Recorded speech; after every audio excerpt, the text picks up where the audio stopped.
আমি চতুর্দিকের আওয়াজ বন্ধ করে দেই, পাখির আওয়াজ বন্ধ করে দেই, পশুর আওয়াজ বন্ধ করে দেই, সিএনজি ড্রাইভার আর অটো ড্রাইভারদের গাড়ি গ্যারেজে জমা দিয়ে দেই, সব দোকানদার ব্যবসায়ীরা যার যার কর্ম ছেড়ে তারা ঘরে ফিরে আসে, চতুর্দিক বন্ধ করে দেই।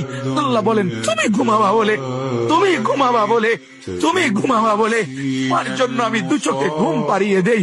তোমারে আমি মাথা ব্যথা দেই নাই, তোমারে আমি জ্বর দেই নাই, শক্তি দেই নাই।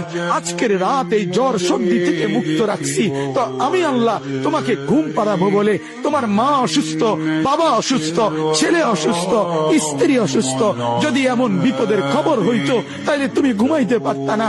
যদি তোমার পায়ে ব্যথা হইতো, আমি 2 মাস বহু রাতকে রাত আরামসে ঘুমাইতে পারি নাই, আমার পা ভেঙে গেছিল, আমি রাত অজরে কাঁদতাম, আল্লাহ তুমি আমার শিফা করে দাও, সুস্থ করে দাও। তাহলে আমার বন্ধু আল্লাহ বলে বান্দা তুমি ঘুমাবার জন্য আমি রাত বানালাম, আওয়াজ স্তব্ধ করলাম, দু চোখে ঘুম পাড়িয়ে দিলাম। তুমি দেখো না বান্দা, চতুর্দিকে খাট পাওয়া যায় বাজারে, আলম পাওয়া যায়, লেফ পাওয়া যায়, তোষক পাওয়া যায়, সব তো বাজারে পাওয়া যায়, কিন্তু 2 চোখের ঘুম তো বাজারে পাওয়া যায় না।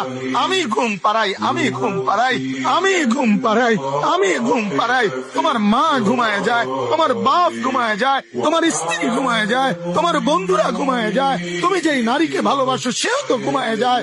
আমি আল্লাহ আমি জেগে থাকি।